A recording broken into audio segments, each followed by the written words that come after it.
Shanghai, 1940s. The city was a thriving metropolis, a fusion of Eastern traditions and Western modernity. The air carried the scent of opportunity, mingling with the smoke of bustling factories and the aroma of freshly cooked dumplings in the street markets. It was a city of wealth, ambition, and cutthroat competition.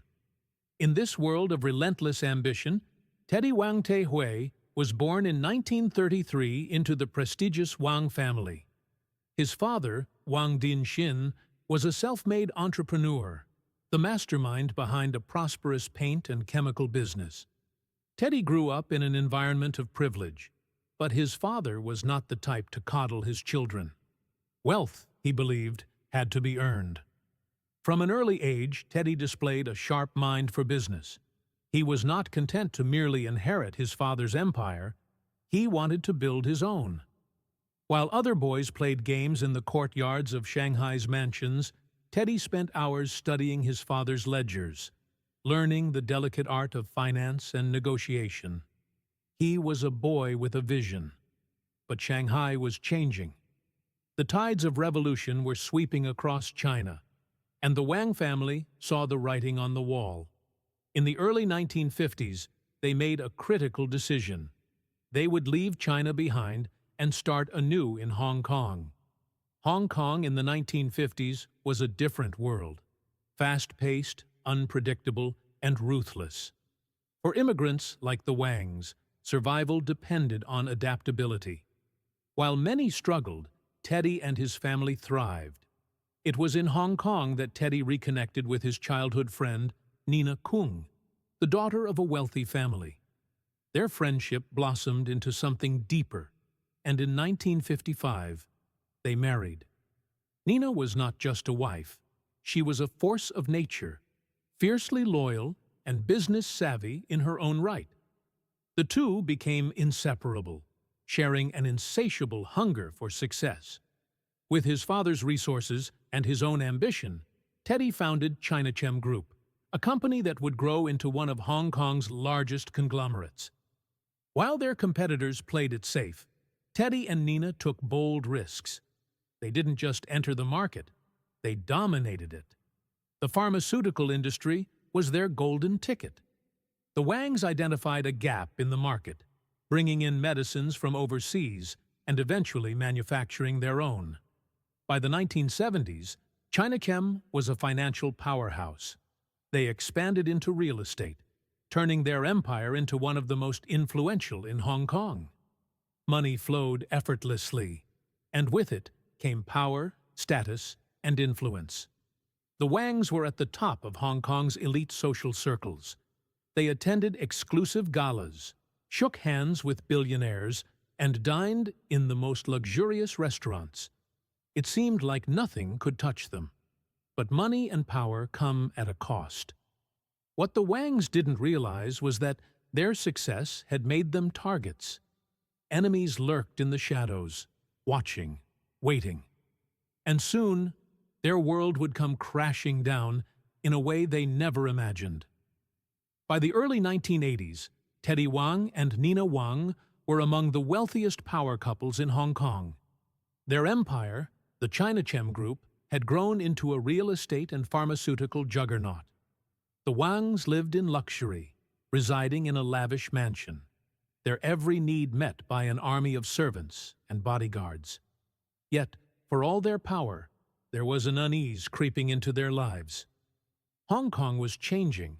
The city was a financial hub, but it was also becoming a playground for criminal syndicates, triads, and ruthless businessmen who operated in the shadows. Kidnappings were becoming disturbingly common among the ultra-rich.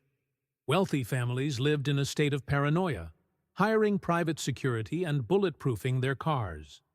Teddy, ever the pragmatist, refused to live in fear. He dismissed the threats as exaggerated, believing that his business acumen and cautious nature would keep him safe. But Nina was different. She sensed something coming. One evening, at a high-profile gala, Nina whispered to her husband, her voice tense. "I don't feel safe, Teddy." "We should be more careful." Teddy chuckled, swirling the wine in his glass. "We're not targets. We have nothing to worry about." But he was wrong. It started with strange occurrences. Teddy's driver noticed a black sedan trailing them multiple times. On another occasion, one of their employees found an anonymous letter in Chinachem's office. Inside was nothing but a single bullet and a note. "We are watching." Nina was terrified. She begged Teddy to increase security. He finally agreed, but remained dismissive. Then, on April the 12th, 1983, the nightmare began. That evening, Teddy left his office late. He had an important meeting the next morning and wanted to review a few final documents. His Mercedes-Benz pulled out of the parking lot, the city lights reflecting off its polished exterior. The streets were quiet. Teddy sat in the back seat, reading reports as his driver navigated through Hong Kong's busy roads. Then, without warning, a van swerved in front of them, screeching to a halt. Bam! The sound of metal on metal echoed as the Mercedes crashed into the van. Before the driver could react, masked men swarmed the car. One of them smashed the driver's window, dragging him out. Another flung the door open and pointed a gun directly at Teddy. Everything happened in seconds. Teddy was yanked from the car and thrown into the back of a waiting vehicle. His hands were bound, a bag shoved over his head. The last thing he heard before the car sped off was his driver screaming for help. The ride felt endless. The air inside the van was suffocating. Teddy struggled against his restraints, his heartbeat pounding in his ears. He tried to memorize every turn, every bump in the road, but fear clouded his thoughts. Finally, the van came to a stop. Rough hands dragged him out, and moments later, he was thrown onto a hard surface. When the bag was removed from his head, he found himself in a dimly lit room. The walls were bare, the only furniture a metal-framed bed with heavy chains attached to it. One of the masked men stepped forward. His voice was deep, emotionless. "Do exactly as we say, Mr. Wang, and you will live." Teddy said nothing. He knew how these games worked. Silence was power. Fear was weakness. Another man approached, holding a Polaroid camera. Without warning, they snapped a picture of Teddy, bound and helpless. One of the kidnappers smirked. "Your wife will pay." Teddy's stomach turned. This wasn't just about money. It was about control. They chained him to the bed and left him alone in the dark. Somewhere in the city, Nina Wang's nightmare was about to begin. The phone rang just after midnight. Nina Wang was already on edge. Teddy hadn't come home, and his driver had called, his voice frantic, saying there had been an attack. Now, the shrill ring of the phone sent chills down her spine. She picked up. A deep, distorted voice spoke. "We have your husband. If you want him back alive, listen carefully." Nina's breath caught in her throat. Her worst fear had come true. She gripped the receiver, her knuckles turning white. "Where is he? Let me speak to him." A pause. Then a muffled, pained voice came through the line. "Nina, do what they say." Then the voice of the kidnapper returned. 33 million Hong Kong dollars. In cash. You have 24 hours. The line went dead. Nina stood frozen, her mind racing. $33 million. Even for one of the richest women in Hong Kong, gathering that kind of cash on such short notice was nearly impossible. But she had no choice. The kidnappers weren't amateurs. They knew exactly how to apply pressure. The next morning, a package arrived at the Chinachem offices. Inside was a Polaroid of Teddy, chained to a bed, his face swollen from a beating. A second photograph showed a knife pressed against his throat. There was also a letter. "If you involve the police, his blood will be on your hands." Nina had never felt so powerless. But she wasn't just any woman. She was Nina Wang. She wasn't going to sit idly by. While she arranged the ransom, she discreetly reached out to a trusted private investigator, a man known for dealing with criminals in Hong Kong's underworld. If anyone could find Teddy before it was too late, it was him. 24 hours later, a black duffel bag stuffed with 33 million Hong Kong dollars sat on the floor of Nina's car. She had done exactly as instructed. No police, no security, just herself and the money. A second call had come earlier that morning with instructions. She was to drive alone to an abandoned pier in Sai Kung. If she was late, Teddy would die. The moment she arrived, the tension in the air was suffocating.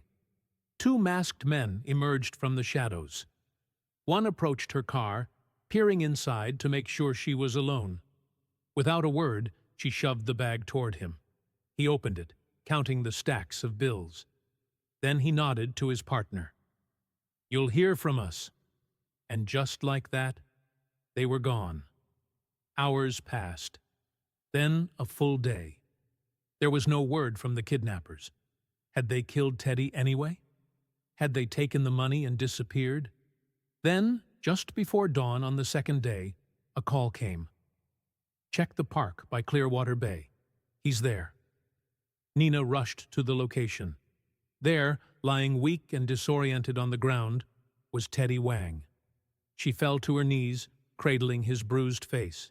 He was alive, but just barely. They had let him go, but he would never be the same. Even as she helped him into the car, Nina knew something terrifying. This wasn't over. Somewhere in the city, in the shadows, the kidnappers had gotten exactly what they wanted. And one day, they would come back for more. Teddy Wang sat in the back seat of the car, his hands trembling as Nina drove home. The city lights flickered through the tinted windows, but he barely noticed them. His mind was still trapped in that dark room, the chains around his wrists, the muffled whispers of his captors. Nina glanced at him, concern etched into her face. "It's over, Teddy. You're safe now." But deep down, they both knew it wasn't over. The money was gone. The kidnappers had disappeared into the night. They had gotten away with it, and that meant they could do it again. Teddy turned to her, his voice hoarse. "We need to leave Hong Kong." Nina's eyes widened. "What? You want to run?" "This city isn't safe for us anymore," Teddy muttered. "If we stay, they'll come back." Nina took a sharp breath. Leaving Chinachem? Abandoning everything they had built? It was unthinkable. She reached over and squeezed his hand. "We'll protect ourselves. We'll be smarter. We won't let them win." Teddy said nothing, but as the car pulled into their gated estate, he realized something chilling. They had all the money in the world. They had all the power they could ask for. And yet, they were helpless. In the months that followed, the Wangs fortified their world. Security guards were hired, cameras installed, armored cars purchased. Teddy no longer traveled without an armed escort. Even at home, he felt trapped. Every time the phone rang, his heart leaped to his throat. Every shadow outside the window felt like a lurking figure. Every stranger on the street was a potential threat. The worst part? The police had no leads. The ransom drop had been clean. No fingerprints, no witnesses. The kidnappers had simply vanished, taking their $33 million with them. Teddy became obsessed with finding them. He hired private investigators, bribed informants, tried to pull favors from high-ranking officials. But no one knew anything. Or if they did, they were too afraid to talk. It was as if the kidnappers had been ghosts. And then, the letters started arriving. It was a normal evening when the first letter was delivered. A plain white envelope with no return address. Nina hesitated before opening it. Inside was a single sheet of paper. "We're still watching." No threats, no demands, just a reminder. Teddy's face turned pale as he read it. They weren't done with him. Then a second letter came a week later. This time, It contained a photo of their house, taken from outside the front gate. They weren't just watching. They were close. Nina tried to reassure him. "They're trying to scare us. That's all." But Teddy knew better. If they had gotten away with it once, what was stopping them from doing it again? The answer came on a quiet spring evening, 7 years later. April 10th, 1990. The night that Teddy Wang disappeared forever. April 10th, 1990. Teddy Wang had convinced himself that he had escaped the ghosts of his past. It had been 7 years since his first kidnapping, and life had slowly returned to a semblance of normalcy. The security measures were still in place, but the raw paranoia had dulled over time. Nina had been right. They had survived. That evening, Teddy attended an event at the Royal Hong Kong Jockey Club. It was an exclusive gathering, filled with Hong Kong's wealthiest and most powerful figures. It was the kind of place where one would feel untouchable. And that's exactly what they wanted him to believe. The predators had been waiting for years, watching, planning. And tonight, they would strike. Just past midnight, Teddy left the club and climbed into his car. His driver greeted him as usual, starting the engine and pulling out onto the quiet streets of Hong Kong. The city was still alive, neon signs flickering, late-night markets buzzing with activity, but the roads were relatively empty. Teddy leaned back, checking his watch. He was tired. The night had been long, and he was looking forward to getting home. Then it happened. A white van appeared in the rearview mirror, creeping up behind them.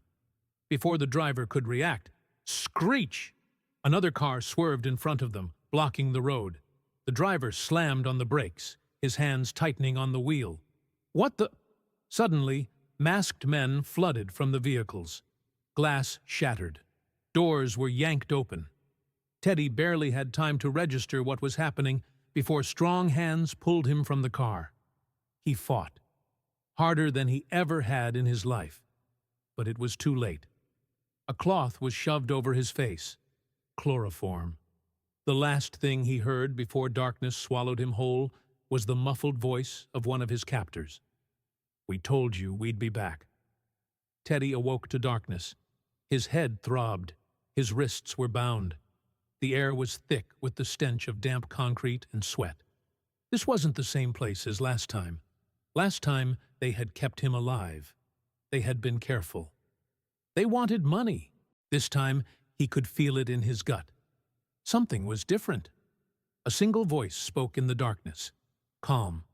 Cold. Final. No ransom this time. Mr. Wang Teddy's stomach dropped. His heart pounded against his ribs as he struggled against his restraints. This wasn't about money. It was personal, and he wasn't getting out alive.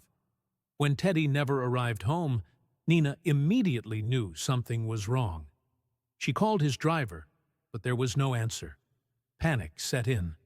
The memories of 1983 came rushing back like a nightmare she had tried to forget. Within hours, the police were involved. But this time, there was no ransom call, no Polaroids, no demands, just silence. The richest man in Hong Kong had simply vanished.